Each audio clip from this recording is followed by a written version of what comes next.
Assalamualaikum warahmatullahi wabarakatuh. Perkenalkan, saya Ervita Aprilia dengan NIM 28920500040, kelas manajemen reguler sore, mata kuliah ekonomi internasional. Selamat pagi semua. Pada kesempatan pagi ini, izinkan saya merangkum beberapa materi yang telah disampaikan dosen pengampu saya di beberapa pertemuan di semester 5 ini.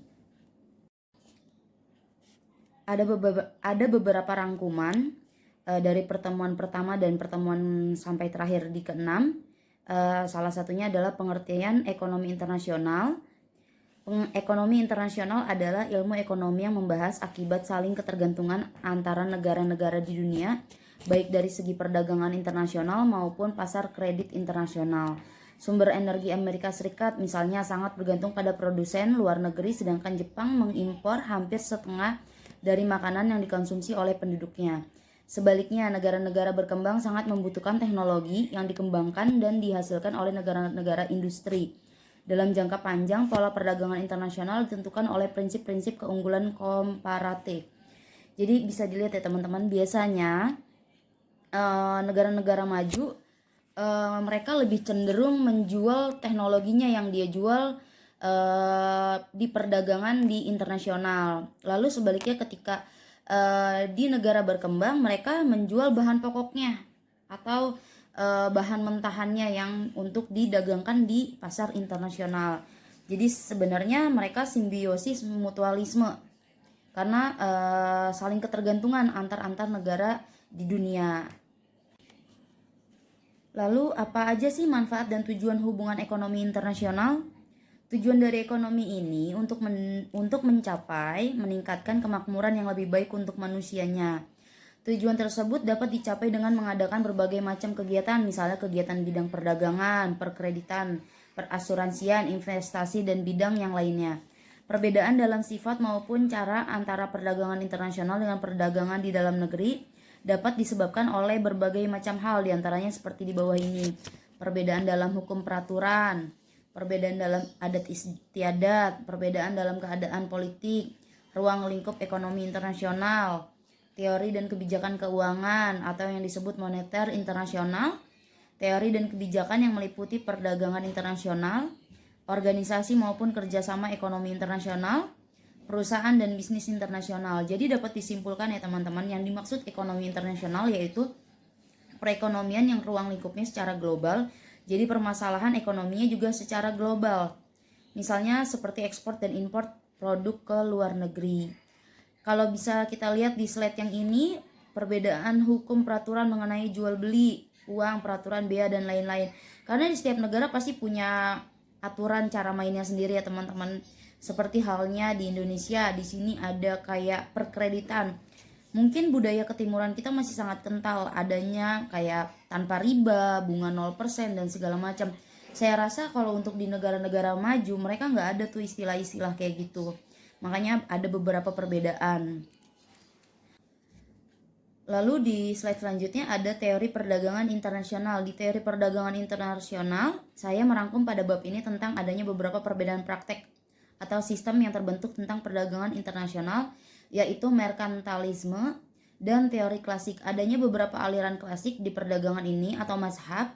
Faktor pemicunya hadirnya aliran dikarenakan beberapa negara yang merdeka atau beberapa negara yang ingin mempertahankan kedaulatannya, dibukanya jaringan perdagangan, dan ditetapkan logam mulia sebagai standar ukuran kekayaan suatu negara.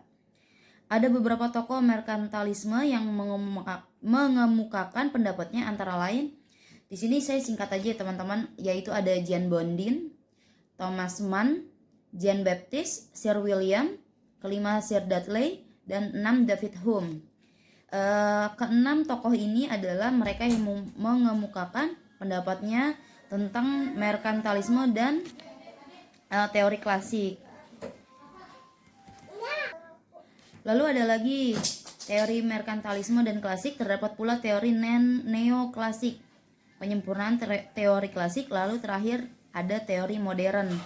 Jadi yang pertama merkantilisme, klasik, neoklasik, lalu yang terakhir modern. Dari semua rangkuman yang saya baca adalah Masing-masing mempunyai kebijakan yang pro dan kontra yang membawa dampak besar terhadap pendapatan negaranya yang mempunyai hubungan ekonomi internasional. Garis besarnya itu ya teman-teman. Mungkin penafsiran saya ada salahnya atau ada yang mau ditambahin, teman-teman bisa cari dari materi yang lainnya. Lalu pada semester 5 ini saya pun membahas merangkum tentang pengertian perdagangan. Perdagangan internasional merupakan suatu aktivitas berdagang yang dilakukan oleh dua negara yang berbeda. Perdagangan internasional dapat disebut pula sebagai international trade dan telah ada sejak pertengahan abad Low Grams. Lebih jelasnya, perdagangan internasional ini dapat terjadi ada ketika kegiatan perdagangan yang dilakukan oleh dua negara berbeda dan tentu saja kegiatan tersebut telah disetujui oleh keduanya. Nah, dagang itu nggak bisa ya teman-teman hanya satu orang aja, pasti dia harus ada tektokannya, ada lawannya, ada pembeli dan ada penjual, itu udah pasti. Makanya terjadilah perdagangan. Nah, perdagangan internasional memang cara mainnya aja karena menyatukan dua budaya, dua cara main dari satu negara dan satu negara lainnya gitu ya teman-teman. Faktor-faktor pendorong perdagangan internasional. Yang pertama ada usaha untuk memenuhi kebutuhan, perbedaan kekayaan sumber daya alam, ketiga perbedaan selera, keempat iklim, kelima keinginan memperluas pasar dan menambah keuntungan, yang keenam kemampuan negara mengolah sumber daya, ketujuh kerjasama dan hubungan politik, kedelapan penerapan teknologi, yang kesembilan era globalisasi. Nah, usaha untuk memenuhi kebutuhan, contohnya misalkan katakanlah di negara Eropa mungkin lahan pertaniannya tidak terlalu banyak seperti di negara Asia seperti Indonesia, maka untuk memenuhi kebutuhan masyarakat tentang sandang pangannya, mau nggak mau si negara Eropa ini harus membeli bahan pokok dari negara yang mempunyai sumber daya tersebut. Contohnya beras, ya mau nggak mau mereka harus mengambil dari negara lain membelinya gitu. Lalu perbedaan kekayaan sumber daya alam, betul seperti di Indonesia ada batu bara, ada minyak bumi dan lainnya. Dan di negara seperti negara-negara lainnya belum tentu tuh ada tentang sumber daya alam yang tadi saya sebutkan gitu, karena pasti banyaklah perbedaan-perbedaan tersebut gitu. Ada lagi perbedaan selera, betul. Di Indonesia contohnya di poin yang ketiga ini, contoh misalkan Indonesia itu terkenal dengan sambalnya, tidak suka dengan kejunya. Nah, ketika ada masyarakat yang menyukai tentang keju, tapi mayoritas tidak menyukai keju, maka ya kita importlah keju tersebut misalkan dari Belanda atau misalkan negara Eropa yang tidak identik dengan masakan-masakan pedas, ya pasti mereka ngambil ekspor importnya pun pasti dari kita kayak gitu ya teman-teman. Keinginan memperluas pasar dan menambah keuntungan, betul. Ketika kita mempunyai suatu usaha yang sekiranya memang sudah cukup pesat berkembang untuk menambah keuntungan, pasti kita ingin usaha kita bisa menembus kancah internasional ya teman-teman. Lalu ada lagi kemampuan negara mengolah sumber daya, betul, sama seperti poin nomor 2. Kerjasama dan hubungan politik juga bisa sama. Lalu penerapan teknologi, nah biasanya negara-negara maju inilah mereka menjual teknologinya. Jepang, Amerika, terus Jerman yang terkenal dengan teknologinya ya teman-teman. Lalu yang ke-9 terjadinya era globalisasi. Ya balik lagi sekarang ini penjualan, perdagangan bisa ditempuh hanya dengan gadget. Jadi ketika kita tidak menguasai era globalisasi, pasti kita akan tergerus oleh zaman. Kurang lebihnya itu ya teman-teman di faktor-faktor pendorong perdagangan internasional ini. Rangkuman yang saya pahami, mungkin teman-teman juga bisa cari dari sumber lainnya ya. Pada hubungan perdagangan internasional terdapat beberapa lembaga yang mengawasi hukum dagang di aturan main pasar internasional. Yang pertama Bank Dunia, yang kedua Dana Moneter Internasional, ketiga Masyarakat Ekonomi Eropa, keempat Perhimpunan Bangsa-Bangsa ASEAN, kerjasama ekonomi wilayah Asia Pasifik (APEC). Yang keenam, kelompok antar pemerintah bagi Indonesia ada IGI, dan kelompok konsultas bagi Indonesia CGI. Nah, yang poin 1 dan 3 ini aku bahasa Inggris cuma agak belibet, jadi teman-teman itu singkatan sih, lebih ke singkatan. Jadi ada Bank Dunia, ada Masyarakat Ekonomi Eropa, dan lain-lainnya. Mereka yang memantau dan mengawasi hukum dagang. Ada lagi pengertian integrasi ekonomi. Definisi integrasi ekonomi secara umum adalah pencabutan penghapusan hambatan-hambatan ekonomi di antara dua atau lebih perekonomian suatu negara. Secara operasional didefinisikan sebagai pencabutan atau penghapusan diskriminasi dan penyatuan politik atau kebijaksanaan seperti norma, peraturan, dan prosedur. Hubungan perdagangan yang semakin erat antar negara yang satu dengan yang lain mampu menyebabkan kesalingtergantungan antar negara yang menjalin hubungan itu semakin tinggi, ataupun juga ketika dua atau lebih negara ingin semakin mempererat hubungan perdagangan ataupun ekonomi di antara mereka, maka dilakukanlah integrasi ekonomi. Ketika hubungan perdagangan di antara keduanya terus melonjak dari tahun ke tahun dan terdapat keinginan untuk semakin mempererat hubungan itu, maka dilakukanlah kesepakatan yang akan semakin mengintegrasi ekonomi keduanya dengan cara mengurangi hambatan-hambatan perdagangan yang ada selama ini.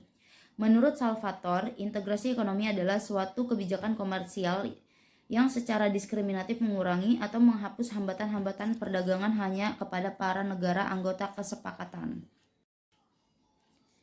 Penurunan atau penghapusan hambatan perdagangan hanya akan berlaku bagi negara-negara yang saling bersepakat dan tidak berlaku atau diterapkan bagi negara-negara di luar itu. Ditambahlah oleh Balassa dalam Wang, dia mengartikan integrasi ekonomi sebagai sebuah proses rancangan terukur yang mempresentasikan hilangnya segala bentuk diskriminasi ekonomi antar negara. Menurut Balassa, integrasi ekonomi yang pasti adalah sebuah tindakan yang dilakukan oleh negara-negara, bukan faktor atau unit lain. Balassa pun secara jelas menyampaikan bahwa penghapusan hambatan tidak hanya dilakukan pada sektor perdagangan, tetapi sektor ekonomi secara keseluruhan. Berdasarkan penjelasan di atas, dapat dinyatakan bahwa integrasi ekonomi adalah penghapusan hambatan-hambatan baik di sektor perdagangan ataupun juga ekonomi secara keseluruhan antar negara-negara yang saling bersepakat dengan tujuan tidak lain adalah meningkatkan integrasi ekonomi di antar negara itu. Terlihat bahwa integrasi ekonomi memiliki tingkatan-tingkatan tertentu sesuai dengan kedalaman integrasinya. Jadi penghapusan hambatan-hambatan baik sektor perdagangan ataupun juga ekonomi. Jadi bagi yang negara yang bermain curang pasti akan dibuatlah kesepakatan di hukum perdagangan ini ya teman-teman. Bentuk-bentuk tahapan integrasi ekonomi: tatanan perdagangan preferensial, ada daerah perdagangan bebas, kesatuan pabean, pasaran bersama, kesatuan ekonomik, mata uang tunggal, kesatuan supranasional. Aku ambil satu contohnya aja ya, seperti mata uang tunggal. Berarti ketika kita membeli suatu barang, contohnya seperti mata uang internasional seperti dolar ya teman-teman. Jadi mengacunya itu berdasarkan nominal dolar gitu, sebagai integrasi ekonomi. Lalu yang terakhir ada kemungkinan efek-efek dinamis Perserikatan Pabean. Pengaruh bagi perubahan kesejahteraan sehubungan dengan penciptaan perdagangan tidak hanya bersifat statis, tetapi juga memungkinkan adanya beberapa keuntungan yang bersifat dinamis, termasuk keuntungan dinamis dari skala ekonomi, rangsangan, dan persaingan dari rangsangan untuk investasi. Mungkin segitu aja ya teman-teman penjelasan dari saya. Teman-teman bisa cari dari sumber-sumber lainnya. Saya pun masih banyak belajar dari pelajaran ekonomi internasional ini. Wabillahi taufiq wal hidayah. Wassalamualaikum warahmatullahi wabarakatuh.